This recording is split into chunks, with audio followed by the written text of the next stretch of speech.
मेरे भाई তার কাজ আমি একটু ভিডিওটা করি একটু দেখে যাবে একটু দাঁড়িয়ে তো বন্ধুরা আমরা কিন্তু আর নতুন ধারাবাহিক মঙ্গলময়ী মা শীতলার প্রেস মিট করতে চলেছি।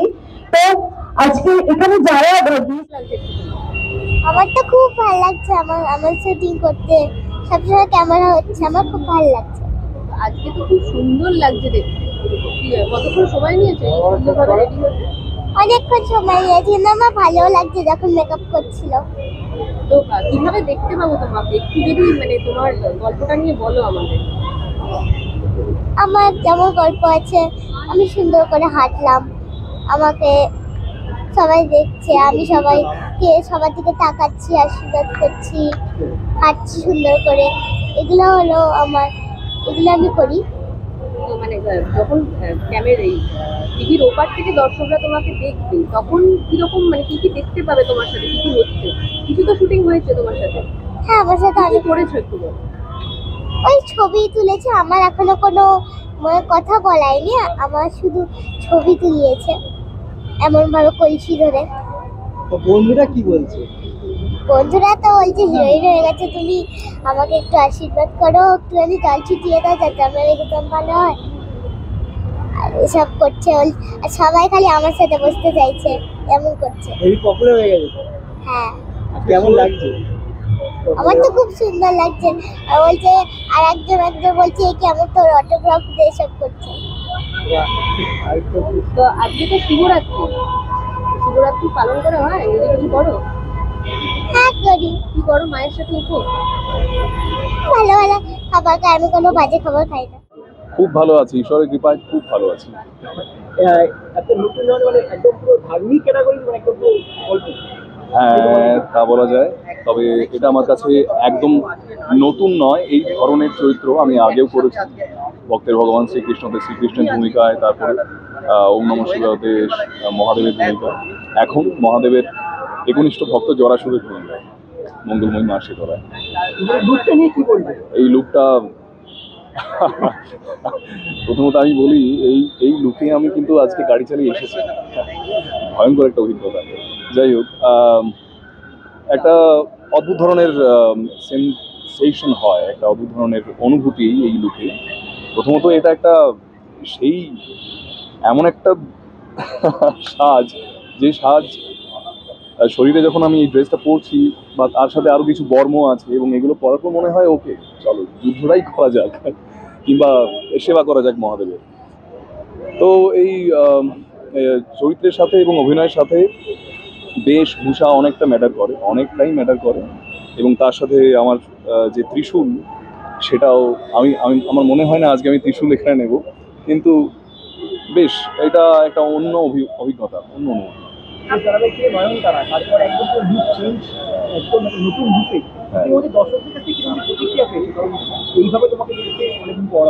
আমি প্রতিক্রিয়া কেমন সেটা ব্যক্তিগতভাবে আমি সত্যি জানি না এখনো, কিন্তু যেটুকু আমি শুনেছি অসম্ভব ভালো লেগেছে সবার, এবং সবাই আমাকে খুব শুভেচ্ছা দিয়েছে, বার্তা পাঠিয়েছে, খুব শুভেচ্ছা দিয়ে আশীর্বাদ দিয়েছে, এবং আশা করি এই সিরিয়াল সবার ভালো লাগবে। আমি যেটুকু জানি এখনো তার থেকে অনেক বেশি হয়তো আপনারা জানেন, কিন্তু মা শীতলা সম্পর্কে আমরা ছোটবেলা থেকে অনেক শুনেছি। শুধু এইটুকুই এখন বলতে পারি যে আমার চরিত্র জরাসুর, এবং সে শিবের একনিষ্ঠ ভক্ত। আর সে শিবকে তুষ্ট করে, মহাদেবকে তুষ্ট করে বরপ্রাপ্ত হয়ে সেই বর বা যে ক্ষমতা সে অর্জন করেছে, সেটাকে এই গোটা পৃথিবীতে সে জরা এবং ব্যাধি ছড়িয়ে সমস্ত প্রাণীকুলকে নিজের আয়ত্তে করার জন্য সেই ক্ষমতা ব্যবহার করছে।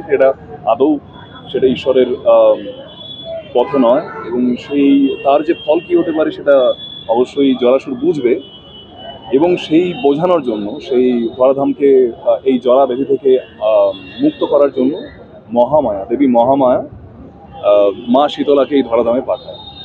এবং তারপর কি হয়, মা শীতলার সমস্ত ঐশ্বর্য এবং আশীর্বাদ, সমস্ত ঘটনা, জরাসুর, মা শীতলার অনেক ঘটনা এখানে দেখানো যাবে। এই হচ্ছে ছোট্ট গল্প। গীতের সঙ্গে বন্ডিং কেমন হলো? ছোট্ট মা শীতলাকে প্রথমত বলি, তার একটা অদ্ভুত ঐশ্বর্য আছে, সৌন্দর্য আছে, এবং সেই প্রত্যেকটা মানুষের একটা অদ্ভুত রকম অরা হয়, একটা বোঝা যায় এনার্জি থাকে। সেই এনার্জিটা অদ্ভুত। আমি ফিল করেছি যে তার মধ্যে ঈশ্বরের বসবাস আছে, আমাদের প্রত্যেকের মধ্যে ঈশ্বরের বাস আছে।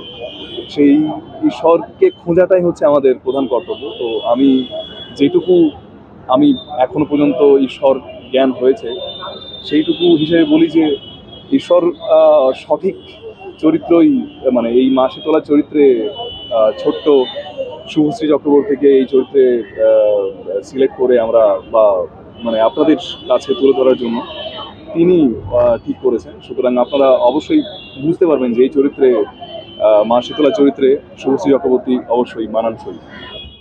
নতুন নতুন চরিত্র করতে খুবই ভালো লাগে, আর এই চরিত্রটা মা দুর্গার চরিত্র, তো অবভিয়াসলি একটু টাফ, কারণ খুব তাড়াতাড়ি আমরা ট্রোল হতে পারি যদি ভালো না লাগে। তো এইটা একটা চ্যালেঞ্জিং বিষয় আমার কাছে, আর চেষ্টা করছি মা দুর্গার মতো করে নিজেকে প্রেজেন্ট করার, যাতে দর্শকের ভালো লাগে। বিকজ এই চরিত্রটা মা শীতলা কিন্তু নিজে সৃষ্টি করেছেন মা দুর্গায়, তো সেই সৃষ্টির জার্নিটা নিয়ে কিন্তু মঙ্গলময়ী মা শীতলার গল্প। আশা করি ভালো লাগবে।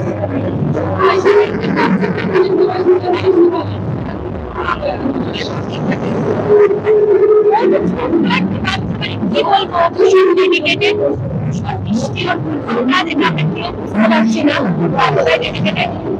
মানে কি বলবো, বাচ্চারা যখন পাঠ করে না, যখন দেখি যে সে ভীষণ ভালো পাঠ ভালো লাগে।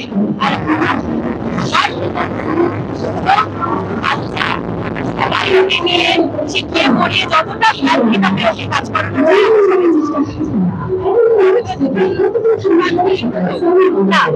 আমি আগেও কাজ করেছি, অন্য চ্যানেলে করেছি, বাট সান বাংলা এটা আমার প্রথম কাজ, প্রথমবার আমি সান বাংলাতে কাজ করছি, প্রথমবারই মা দুর্গার চরিত্রে অভিনয় করছি, ভালোই লাগছে।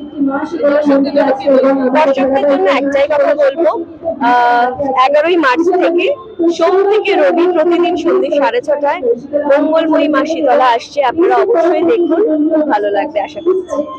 অনেক কিছু, বিয়ের ফুলও ছিল সান বাংলা, তারপরেও মঙ্গলময়ী মা শীতলা সেটাও সান বাংলা। এবং আমি সত্যি আমি ভয়ঙ্কর আর কি মহাদেবের ভক্ত, এবং এই চরিত্রটা যখন আমার কাছে প্রথম অফার করা হয়, আমি নিজে না ফার্স্ট হয় না যে আচ্ছা ওকে, মানে আরেকবার মানে হয় না যে একদিন আরেকবার মানুষ শুনতে ভালোবাসে, মানে যেরকম প্রথমবার আমি নয়নার থেকে আই লাভ ইউ শোনার পর বলেছিলাম আরেকবার বলবে, ওরকম আর কি ব্যাপারটা অতটাই ভালোবাসার মতো, ভালো লাগার মতো, ঠিক সেরকমই। এবং আমি খুব খুশি, এবং আমি এটা বিশ্বাস করি সত্যি মহাদেবের আশীর্বাদ আছে, এবং আমি এরকম একটা চরিত্র করার সুযোগ পেয়েছি, এটা সৌভাগ্যবান। মানে প্রত্যেক আর্টিস্টের জীবনে এক একটা মানে পর্যায় থাকে, অধ্যায় থাকে, এটা হয়তো আমার জীবনের একটা অধ্যায়, একটা পর্যায়। সেই জন্য আমি এই মা শীতলাতে মহাদেবের চরিত্র অভিনয় করার সুযোগ পেয়েছি।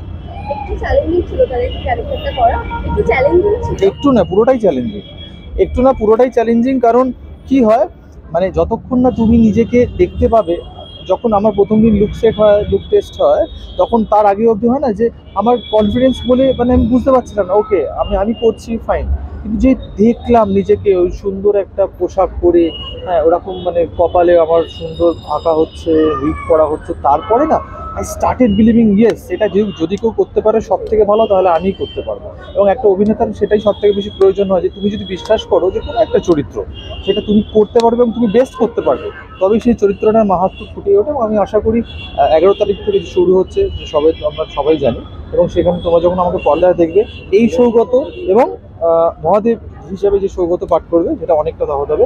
আরেকটা জিনিস বলতে চাই, যেহেতু সবাই এখন অন ক্যামেরা, আমার এই যে চোখ এই যে লাল হয়ে রয়েছে, এটা কিন্তু বিকজ অফ শুটিং।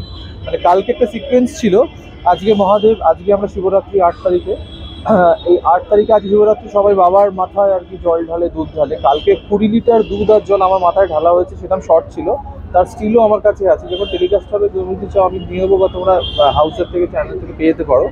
আমি মোটামুটি ওই ফ্লোরের মধ্যে 45 মিনিট ওভাবে চান করেছি। এবং কী হয়, তার আগে আমার ছাই ঢালা হয়েছিল, তারপর বেলপাতা, তারপর ফুল, তারপর দুধ ঢালা হচ্ছে। মানে সত্যি নিজের গা দিয়ে না চরণামৃতর গন্ধ বেরোচ্ছিল। এবার তখন শর্টটা ছিল সোজা তাকিয়ে আছি, ওই দুধ আর ছায়ের জন্য আজকে চোখটার কিন্তু আমার এই অবস্থা।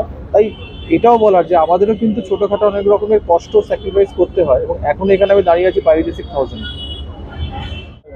আমাকে ভগবান বিষ্ণুর রূপে পাবে, আমি এখানে বিষ্ণু ক্যারেক্টার প্লে করছি।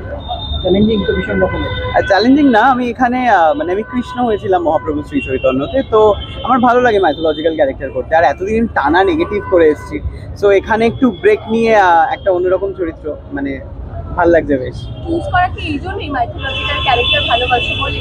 হ্যাঁ, আর ভাষাটাও আমার মানে আমি বলতে মানে অনেকে হয় না যে মাইথোর ভাষাটা বলতে আনকমফোর্টেবল ফিল করে বা মনে রাখতে পারে না, বাট আমার মাইথোর ল্যাঙ্গুয়েজ খুব ভালো লাগে আর কি, মানে খুবই শুদ্ধ বাংলা হয়। সো পৌরাণিক কাহিনী অবলম্বনে গল্প, ওরা সবাই রয়েছে, এখনো অব্দি এক্সপিরিয়েন্স কিরকম? ভীষণ ভালো এক্সপিরিয়েন্স, আর মানে খুব ইজিলি শুটিং করে দেয় আর কি আমাদের শুভেন্দুদা। মানে আমরা মানে ফিলই করি না যে প্রচুর চাপ, প্রচুর কিছু। লোকটার মাথায় প্রচুর চাপ ডেফিনেটলি, বাট আমরা যাই শুট করি চলে যাই, তারপরে কি হচ্ছে সেটা টেলিকাস্টে দেখতে পাবো, কারণ আমরা তো গ্রিন ক্রোমাতে শুট করছি না। So that's fine. ঠিক কি থাকছে যদি একটু ছোট্ট গল্প হিস্ট্রি দাও। থাকছে বলতে যে আর কি পৃথিবী জড়া এক তারা কি নাম ওর, এই কেটে দিও কিন্তু প্লিজ। তো জরাসুরের কবলে পুরো পৃথিবী, সেখান থেকে উদ্ধার করার জন্য মহামায়ার একটা শক্তি, তার নাম শীতলা, তিনি শীতলা রূপে আসেন পৃথিবীতে এবং পৃথিবীকে জরাশূন্য করেন। এটা নিয়েই গল্প। আর আমরা শীতলা মায়ের অনেকেই ফুল স্টোরিটা জানি না, তো সেই স্টোরিটা এখানে জানতে পাবো। আমরা সবাই মানে এই বসন্তকাল এলেই খুবই একটা সবাই ভয় থাকি, এই বুঝিয়ে ব্যাপার হলো কিছু একটা। তারপরে পুজো দেওয়া হয়, অনেকে নাম বলতে চায় না, মায়ের দয়ায় বলে কাটায়। তো এই সমস্ত বিষয়গুলো কেন এলো, কিভাবে এলো, সমস্তটা থাকছে এই গল্পের মধ্যে। আজকে সান বাংলা এরকম একটা দিনে ইউজ করছে, মানে অফকোর্স আজকে ওমেন্স ডে, আজকে শিবরাত্রি, খুবই স্পেশাল আজকের দিনটা। সো অফকোর্স সান বাংলার সমস্ত দর্শক এবং প্রত্যেকটা দর্শক বন্ধুদেরকে অনেক অনেক শুভেচ্ছা। Thank you. এটা সত্যি তাই, আজকে একটা ভীষণ অন্যরকম দিন। একদিকে উইমেন্স ডে, উল্টো দিকে শিবরাত্রি, সব মিলে একটা দারুণ দিন। এবং আমি বলবো মা শীতলা, আমরা যেভাবে মা শীতলা সম্পর্কে আমাদের ছোটবেলা থেকে জেনে এসেছি, শীতলা মানে তার বাহন হচ্ছেন গাধা, তার হাতে ঝাঁটা থাকে, কলসি থাকে, কিন্তু এই কাজটা করতে গিয়ে যেটা আমার একটা অদ্ভুত একটা ধারণা হলো, এবং চ্যানেলের সাথে অনেক মিটিং হওয়ার পর বুঝলাম যে এখানে মা শীতলাকে কিন্তু আমরা ওইভাবে দেখছি না, যেভাবে আমরা গ্রাম বাংলার পটভূমিকায়, মানে মিউজিকের জায়গা থেকে আমি বলছি, যেহেতু এইটার সমস্ত ব্যাকগ্রাউন্ড স্কোর, গান সমস্তটাই আমার কম্পোজ করা। সুতরাং আমাদের কাজ করতে গিয়ে মনে হচ্ছে যেটা লার্জার দ্যান লাইফ একটা গল্প তৈরি করা হচ্ছে, যেখানে সব রকম মিউজিকের জায়গা থেকে গান যেগুলো কম্পোজ করা হয়েছে বা টাইটেল ট্র্যাক যেগুলো করা হয়েছে, সবটাই একটু লাউড কাইন্ড অফ, অর্থাৎ একটু লার্জার দ্যান লাইফ, একটু মেলোডিয়াস, কিন্তু তার মধ্যে একটু রিদিমের ব্যবহার, একটু মেলোডির ব্যবহার, যেরকম আমরা নর্থ ইন্ডিয়ান মিউজিকে যেরকম তার প্রভাবটা থাকে, বম্বের মিউজিকে, সাউথের মিউজিকে যে ধরনের প্রভাব থাকে, মিউজিকের মধ্যে তার প্রভাবটা আছে অবশ্যই একটা বাঙালিয়ানাকে রেখে। তো সুতরাং মা শীতলার মধ্যে যে একটা পাওয়ার, এবং সবচেয়ে বড় কথা হচ্ছে যে উনি তো সর্বরোগ মানে ত্রাত্রী, মানে উনি সব রোগ নিরাশ করেন, নির্মূল করেন। তো সেই দিক থেকে আমি বলবো যে আজকে একটা দারুণ দিনে এটা হচ্ছে, এবং সবার ভালো লাগবে, সবাই দেখবেন, এবং সেটাই আমরা আশা করবো।